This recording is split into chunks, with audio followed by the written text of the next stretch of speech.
Hello everyone, it's Karen at the Cool Tool Studio. Today I'm going to be working with some resin dyes alongside casting resin to make some tortoise shell earrings. Here's what you need for this project: casting resin, earring posts, flat nose pliers, a hand drill with a number 54 drill bit installed, a mini palette knife, a casting mold, some resin dyes, rubber gloves, and some mixing cups. Before we dive right in, I want to take a moment to talk about safety. When working with resin, you should wear a respirator mask to protect yourself from any vapors or fumes. I'm used to working with these types of masks and wearing them to protect myself from dust while enameling or sanding, but these masks are rated N95, which will provide proper protection from fumes from resin work as well. So to be safe, please wear a respirator mask when working with resin.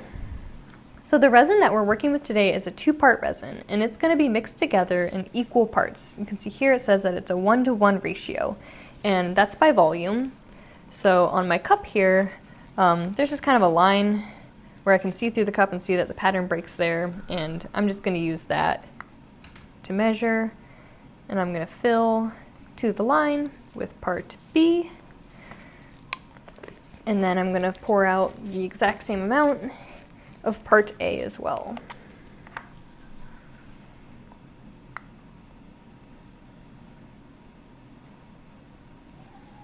There we go. So now I'm going to be mixing these two together, and I like to do that by pouring from one cup into the other, and then I'm going to stir it around a good bit, and then I'm going to pour it back into the original cup. And that just makes sure that you're kind of getting all the material from the sides and bottom evenly incorporated. I like working with this palette knife because it has that nice flat long edge that I can really scrape the sides with. And make sure I'm getting as much of this material as I can. So when I'm mixing, I'm wanting to make sure that I mix thoroughly, but not really vigorously, if that makes sense. I'm not trying to mix lots of air into this material. It will kind of self-level and get rid of the bubbles as it settles in your mold. And I'll show you a little trick on how to make sure you get rid of those bubbles, but it will just make it easier on yourself to not introduce bubbles while you're mixing. Just as a side note, this resin is amazingly odorless. There's a very mild odor to it. I usually actually kind of sometimes have a reaction to certain resins, and I don't really enjoy working with them because of the smell, but I'm actually very happy working with this product. So I'm coming and scraping the sides, the bottom.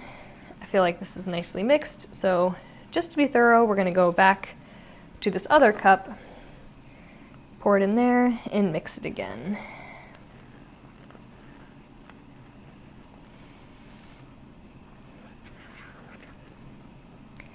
I'm just going to go ahead and keep mixing in this cup, and then we're going to move on to adding our dyes.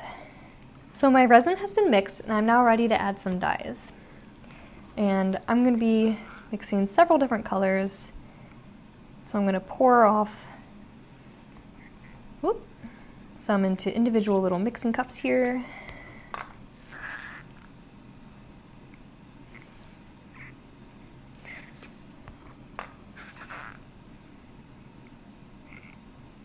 Alrighty. And for this project, I'm kind of working with sort of traditional tortoiseshell colors. Cool Tool sells lots of really fun dyes and pigments if you do want to kind of mix things up. Here I'm using a reddish black. And I'll go ahead and mix that and show you what it looks like. And to me, this was actually kind of reading a little bit purple. So in order to warm it up, I'm kind of shooting for a brown here. I'm going to add a little bit of yellow and then a little bit of reddish orange to this as well.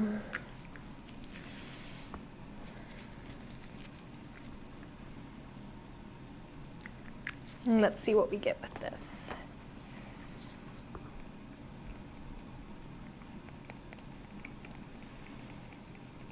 There we go. So that's kind of looking like a nice brown.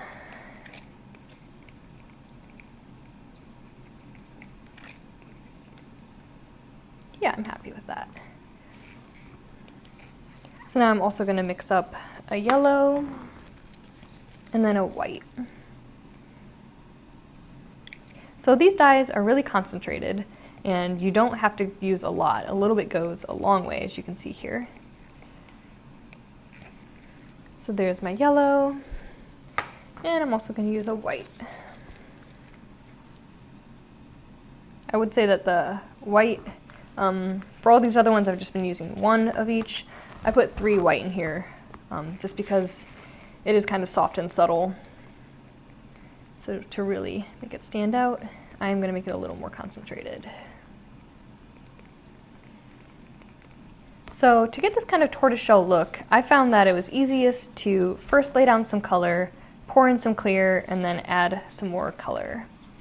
So I'm going to start off with my mold here. I'm going to work with this hoop shape to start, and I'm just kind of picking up some color with my palette knife and just kind of randomly laying it down. Pick up a lot here and kind of let it fall. There's some yellow. I'm going to lay down some white. And I think it's kind of interesting when the colors kind of overlap, so I kind of intentionally drop on top of other colors in some spots. And you can add as much color or as little color as you like. I've done quite a few of these now, and some of them I really like. They're super subtle, and there's not kind of that much saturation. And then other ones, I've added more dye, and they kind of have more of a powerful presence. It's completely up to you. But it's a really fun kind of experimental process. Put one there. There we go. So now I still have my clear resin that I originally mixed up and didn't pigment, and I'm going to pour some of that in.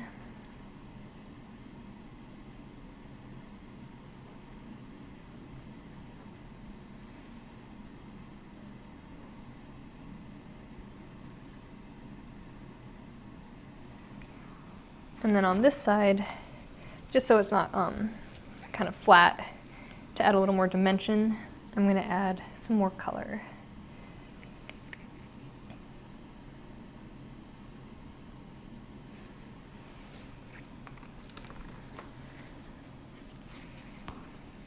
And I usually kind of like to overlap some with where I already put color.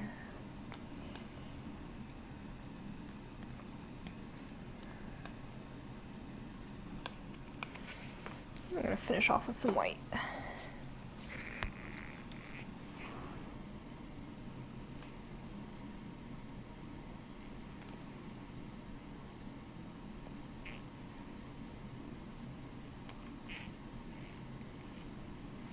All right, so at this point, I kind of like to get down at level with my piece and look to see, and it looks like I could use a little more material here. And this resin is self-leveling, so I don't have to really worry about making sure I'm running across the whole piece or anything. It'll kind of flow and fill. And something else that I just feel like is helpful to mention, this resin has a 40-minute work time, so plenty of time, and then it will be cured in 24 hours.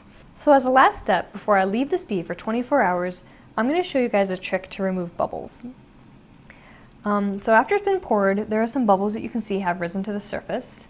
So I've got a lighter here, and I'm just going to gently run that across the surface, and that's going to remove any bubbles. And that's just going to kind of give you a nice finished look to these pieces. Sometimes the bubbles kind of ruin the transparency, but this is going to give you a beautiful surface. As you can see, there are some bubbles that are still kind of lower that the flame isn't able to get rid of at this point.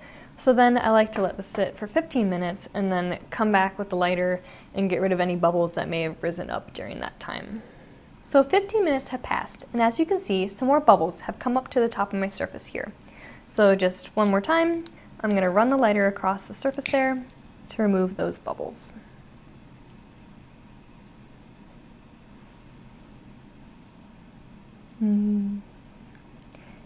If you did kind of mix a little vigorously and you have a lot of bubbles, you may want to repeat this process, but any point after that 40-minute working time, it's going to be kind of a pointless endeavor. So those have to set for 24 hours. So I've prepared some already cured pieces to walk you through how to add the posts with. So these just come out of the mold. You just kind of peel them out. And today we're going to be making these earrings, but I went ahead and kind of casted some other ones so you can see how you can really kind of do a lot of different things to make each and every piece unique. With these ones in particular, instead of adding clear over top, I also mixed up a reddish kind of orangey color, and then I poured yellow over top of it instead of the clear. This one has more red to it. So it's just a really kind of fun experimental process, and I really enjoy how each and every piece is very different. And it's kind of satisfying to just pop them out. All right, so I'm gonna push these off to the side because we're making some hoops today. So I've got my hand drill here, and again, this is number 54 drill bit. And I chose that size of drill bit because these earring posts have a little pad to the back of them that you could use to attach. But to me, in order to make this a really secure connection, we're going to drill into the piece some, lay it in with some additional resin. So for picking the size out, I took the pad there and I kind of lined it up with the bit, and I was looking for one that was about the same, if not a little bit larger. So now I'm going to take my earring here, I've got my drill bit, and I'm just kind of looking for about center. I'm going to push down and kind of check to see if that looks good, and it does. So we're drilling in.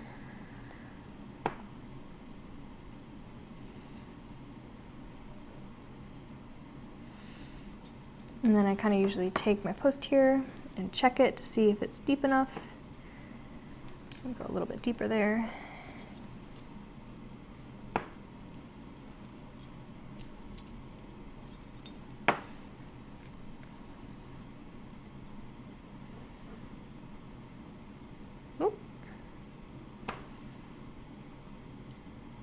Alright, so that looks like it's going to be a nice secure fit. So then I've got my resin here from earlier, and you don't need a ton. I'm just dipping it in some that's on the edge there, and that's actually going to be plenty of material. I kind of find it's easier to support the piece with pliers once it's got that resin on there. And then I'm just going to push it down and into that void that I created.